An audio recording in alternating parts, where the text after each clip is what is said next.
waa trop dañuy continuer ak li nga xam ne nii moom mooy la décision de Trump pour suspendre li nga xam ne nii moom mooy aide bu mu doon defal les pays sous-développés Sénégal nag waroon see jot lu toll si 300 milliards jun mel ni Trump dakkal na li nga xam ne nii moom mooy aide yooyu mu doon defal aux pays développés même USAID sax li nga xam ne nii doon na ko defal loolu yëpp Trump da koo dakkal bu mel ni c'est le moment où jamais pour les pays africains mën a jël leur destin en main.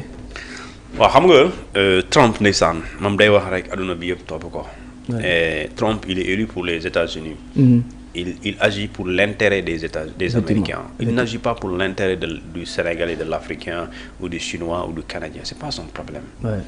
C'est pas son problème. Lui, il gère pas ces humeurs-là. Il gère pas, oui, sous demain, c'est pas son problème. Son problème, c'est quoi? Là, le moyen arrange Américain, mais tant que l'Américain est satisfait, le reste, c'est pas son problème. Donc, nous, il faut être d'accord sur le pareil.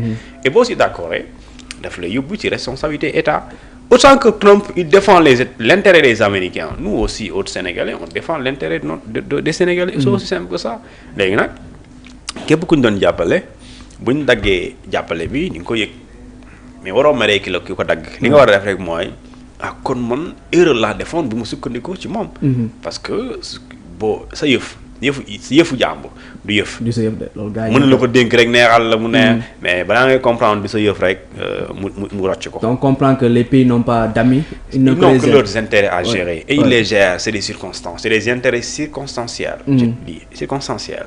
léegi li nga xamante ni moom mooy li am Amérique dafa créer une agence mu tuddee ko une agence de développement américaine. d'accord agence boobu. mu am ci au moins 120 pays yu mu ne nun bokk nañ ci dans 120 pays USAID mu ngi fa 120 pays mu am 42 millions de dollars mu war ko jàppale ay nit ci ay agence ci ki ñu toll lu ñu tuddee aide comment on appelle ça encore aide humanitaire ak lu ñu tuddee aide au développement jaaree ko ci éducation jaaree ko ci santé jaaree ko ci lu ñu tuddee promotion de la bonne gouvernance jaaree ko aussi ci défense protection des droits des minorités c'est-à-dire que daf lay comprendre la Trump daf ne man xawma ñetti sexe man ñaari laa xam góor ak jigéen donc da ngay gis ne kon bu supprimer USAID lu mu lay jaaxale USAID mooy def promotion des droits des minorités les minorités sont les gays les gays LGBT. Et le LGBT Trump nee na amul kon su boobaa kon day gis ne USAID bi contribuable américain bi lañ koy financer et pare di ko defee ay mbir yoo xamante ne man gëwuma ko mais su boobaa da koy supprimer lu mu koy doyee léegi moom jàpp na ne USAID bi lu mu doon def amul américain yi njëriñ bu bëri amal na leen njëriñ mais njëriñ par rapport ak lu muy joxe lu mu ciy am moo gën a tuuti moo tax ma ne la ku ne sa intérêt ngay défendre léegi nag bu demee conséquence moom dina bëri conséquences yi d'abord bu ñu demee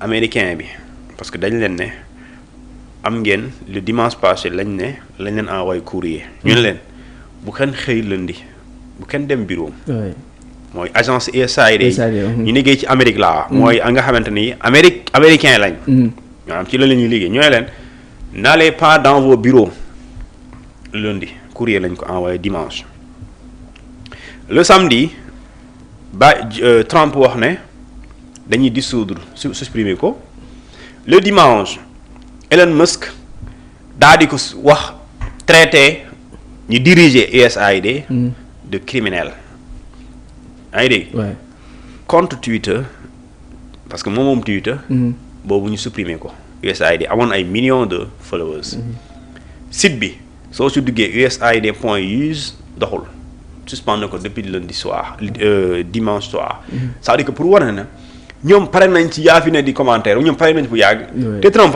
le 20 janvier il a dit l'aide américaine étrangère sera suspendue au moins pendant 3 mois. 3 mois. Donc quand il vient supprimer l'agence bi doon jàppale nit ñi ak bi États-Unis doon jaaree pour jàppale nit ñi lu mu lay jaaxale. donc c'est logique. léegi nag ñun Sénégalais ñun état ñun ñoo war a am suñu fula. est-ce que dépendre ci nit est-ce que vraiment loolu souveraineté la. déedéet mooy léegi nag bu demee di nga ko yëg de loolu moom ku la wax doo ko yëg. waxu la dëgg. parce que tamit USAID doon financé ci ay jàng santé infrastructure yu bëri. léegi il y a deux je parle même pas des emplois directs. Des emplois indirects terre à terre nga comprendre ko. Des emplois directs il y a des Sénégalais qui bossent à l'USAID qui ont des contrats. Et qui ont de bons salaires. lu toll ci 2000 employés sénégalais. Qui ont de bons salaires. C'est-à-dire que seen siège c'est à Dakar. Mais dans beaucoup de régions du Sénégal ñu ngi fa am ay nu ñu tuddee ay représentants. Parce que dañuy liggéey ak famille dañuy liggéey ay développement. léegi jàppale ñooñu léegi bu daggee maanaam ñooñu ñëpp quel que soit le projet day taxaw. effectivement projet état aussi day taxaw. jàppale état aussi day taxaw. léegi waxuma loolu léegi ñi nga xamante ni tey ñoo nekkoon ay américains ñu nekk ci Sénégal fii ñuy liggéey ci USAID bu ñu leen ne lii agence bi existeetul amaana ñooñu am nañu ay bon. am nañu ay domestique. amaana am nañu chauffeur. da nga koy xeeb. mais chauffeur bi employé la. amaana am nañ gardien. bu ñu demee gardien bi day toog foofu di garder. day dem ñoom ay tubaab la dañuy am jardinier. léegi jardinier bi bu demee jardinier bi day liggéey. fu muy liggéey bu doon am 200000 mën nga ko xeeb. waaye buy gaañ bu demee kan lay xëy. emploi am da koy ñàkk. gardien bi aussi. moom da koy ñàkk. ki nga xamante ni moom moo doon dox digganteeg mu koy yónni. kooku. bu fa nekk dootu ko yónniwaat. c'est-à-dire que da nga koy xeeb. mais boo ko dajalee c'est-à-dire que li ma la wax ni au moins ñetti nit la wala 4. léegi supposons qu'il y a 100 agents multiplié par 4 c'est combien de personnes ñu perte seen emploi indirect maanaam la domestique. bii xëy rek tambee ñu ne ko waaye kaay toggal ma kii defalal ma lee. am na ñoo xam ne togg kese la ñuy def ñii nga xam ne dañuy def genre fomp bale. et cetera waaw léegi ñooñu. bu amul ñooñu bu ñu fi liggéeyulee ñooñu ñëpp dañuy ñàkk seen liggéey. donc c'est autant d'agents. s'il y a 100 agents yi liggéey ci USAID bokk ñu amoon ñuy jëfalante ak sénégalais yooyu. au moins ku ne am 3 yooyu jëfalante. te sa salaire di jóge ci ñoom bu ñu fa nekkatulee da ngay noonu ngay ñàkk seen liggéey. sans compter les emplois directs mooy ñi nga xam ne dañoo am contrat. à durée indéterminée ou bien contrat CDD wala contrat de prestation ñun ñëppay ñàkk seen liggéey. loolu mooy conséquences yi. sans compter les conséquences yi nga xamante ni état moo koy subir direct. 362 milliards yooyu. bu ko États-Unis waroon jox état wu Sénégal bu ko joxul état wu Sénégal dafa day obligé dem uti ko. wala projet boobu taxaw. ñaar yooyu la. supposons bu doon ci électricité ñu ne war nañu électrifier ma joxe benn exemple village rek Kër Samba Ndong. Kër Samba Paate Kër Samba Jama Kër Samba Urey Kër Samba xaw lan. léegi ñu commencé teg poteau yi te xaalis bi moo ko waroon financé.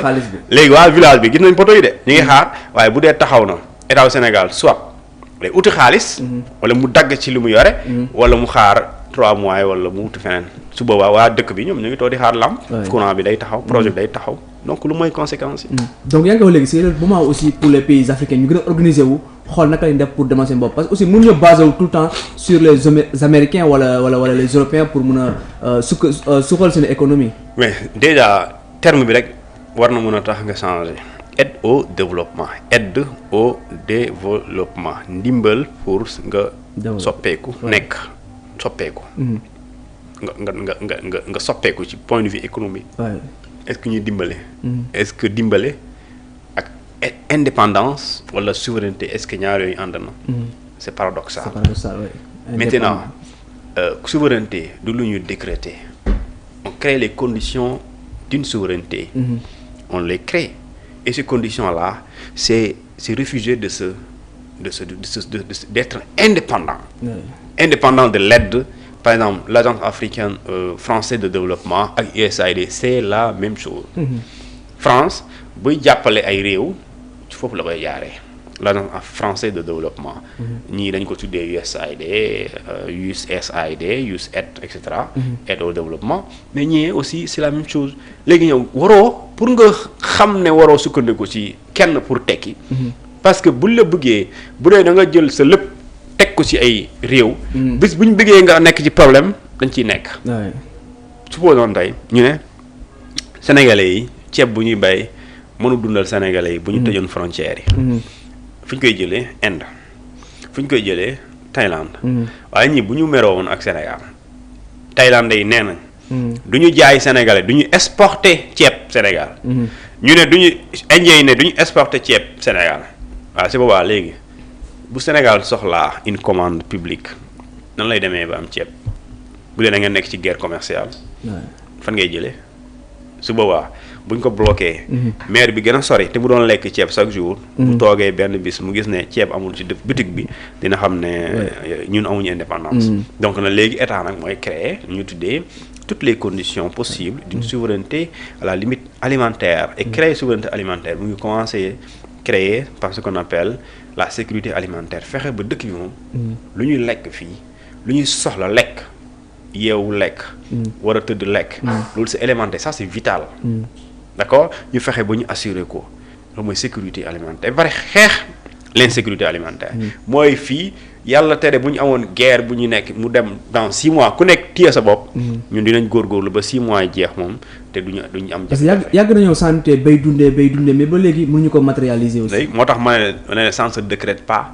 c'est des actes qu'on pose qui vont aller dans le sens pour faire exister cette souveraineté et non dire nous avons une ambition d'avoir tel million de tonnes d'arachide wala des 1000 alors que loolu ci wax la ci këyit xam nga damay faral di wax na naan par exemple le meilleur indice de développement ce n'est pas ay PIB pour man wala taux ay et cetera xam nga lan la mooy le pouvoir d'achat des populations parce que mën nga am un taux de croissance à 2 chiffres mais est-ce que le Sénégalais par exemple lui il sent que il a le pouvoir d'achat de payer il a le pouvoir d'achat est-ce qu'il a la possibilité de payer le plus petit pain la miche du pain chaque jour te du am jafe-jafe maintenant boo amee 2 chiffres alors que maire bi gisul client yow salaire bi nga am baaxul léegi ñuy jaay non nous avons un taux de croissance de 2 chiffres le Sénégal l'économie se porte bien alors que les Sénégalais ne se portent pas bien il y a un problème. gars yi souvent naan taux de croissance kenn du ko lekk.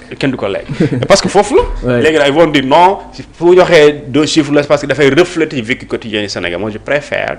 que l'on ressente l'amélioration sur le vécu quotidien des Sénégalais et cela qui pourrait maintenant justifier lu ñu tuddee le taux de croissance à 2 chiffres maintenant loolu c'est des questions yoo xamante ni Sénégalais bi warul xiif ba pare réew mi nekk ci jàmm le Sénégal ne peut pas avoir une bonne signature économique alors que les Sénégalais peinent à manger alors loolu c'est important donc ñu ngi xaar aussi suñu dirigeants ñu def des efforts pour que ñu bañ a dépendre ci benn dëkk parce que comme on le dit rek les pays n'ont pas d'amis ils n'ont que des intérêts donc si loolu Ousmane Sonko, après la réception des résultats des travaux du comité technique géré de l'agenda 2050, chargé de l'agenda 2050, ceux-ci ont permis d'identifier 60 projets et programmes prioritaires qui constituent la feuille de route du gouvernement pour assurer un développement harmonieux et inclusif du pays.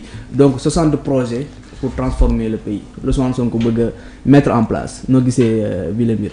projet ça reste son projet je préfère maa ngi leen di gën a ñaax. ginnaaw bu nu amee la clairvoyance am projet yooyu. ba tënk ko mu nekk 60. ñu gën a góorgóorlu yokk jéego yi gën a yaatal lu ñuy tuddee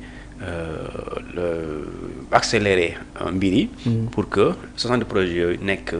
réalisation parce que xam naa bu nekkee réalisation sénégalais yi ñu bëri dinañ ko yëg parce que dangay xool le taux d'impact social mooy projet yi 60 la mais bu sottee ñaata sénégalais ñoo ciy jëriñu moo tax ça doit être également lu ñu war a gën a mën a gaawal pour que sénégalais yooyu aussi gën a sentir njëriñ bi par exemple xam nga un projet quand je dis social mooy sénégalais bi nga xamante ni moom yeewu na màgg na ci dëkkam boobu papam fa la juddoo yaayam juddu fa maamam fa la juddoo waaye mu mësul gis courant mësul gis ndox mësul am lu ñu tuddee yoon bu baax kooku socialement dafa am problème ku bu la ko waxee xam nga ko bokk na Sénégalais des profondeurs kooku dafa war a génn ci profondeur bi au moins mu sentir nekk moom Sénégalais la quand tu dis Sénégalais ñëpp Sénégalais lañ mais par rapport au traitement je dis parce que équité territoriale laa lay wax quoi équité territoriale mooy yemale ku ne gox bi nga ne li nga mingoo ak li nga yellool ñu jox la ko yaa ngi dégg ñu bañ a sentir ne waaw soo bëggee sanctionner nit affecté ko rek yóbbu ko diw place diw par exemple lu ñuy wax waa Tamba loolu saaga la koo bëgg a koo yóbbu Tamba nga jàppale sanction kon Tamba moom lu ñu dund c'est l'enfer mais ça c'est loolu discrimination territoriale la alors qu'il y a ce qu'on appelle le code général des collectivités territoriales dafa ñëwoon pour régler cette question d'équité ou bien d'inéquité territoriale. ñu gis ne Dakar c'est comme si moom mooy le résumé du Sénégal. alors que le Sénégal ne peut pas se résumer à Dakar. effectivement dañoo jël lépp centraliser ko biir Dakar. voilà léegi dañuy jël ne état bi passé amoon na ay yéene pour yóbbu yéene yëpp bëri Diamniadio mais ba léegi Dakar reste Dakar. léegi nag su boobaa boo jëlee li nga xamante ni moom mooy yenn projets yi nga décentraliser ko yóbbu ko si yenn gox yi. et là où maintenant les pôles développement des pôles. foofu lay amee solo. par exemple région du centre. Diourbel. Kaffrine Kaolack. et des fois même Fatick. nga xool li nga xamante moom mooy seen potentialité économique nga daal di fa installer loolu. et loolu soo ko defee da ngay gis ne waa Kaolack. su boobaa dafay régler waale d'autres questions. l'exode rural daf koy régler waale. parce que le Kaolack waa gëm naa ne bu fekkente ni moom bu ñëwee Kaolack bu ñëwee Dakar mun na am salaire 200,000. waaye logement frais yi su ko ci jëlee ba moytuwul lu koy desee. dina dépenser plus de 120,000. mu desee ko 80 loolu motul lu bëri mais bu ko leeree ni bu nekkee Kaolack. mun na am lu ñu tuddee 200,000 par exemple. te mu am logement boo xamante ni te mën na ci réaliser quelques projets yi nga xam moom la am. mais su boobaa du bëgg ñëw Dakar lu mu fiy def. da ngay ñëw fi bu xajaloo. chaque fin du mois nga am 200,000 fay location bu cher.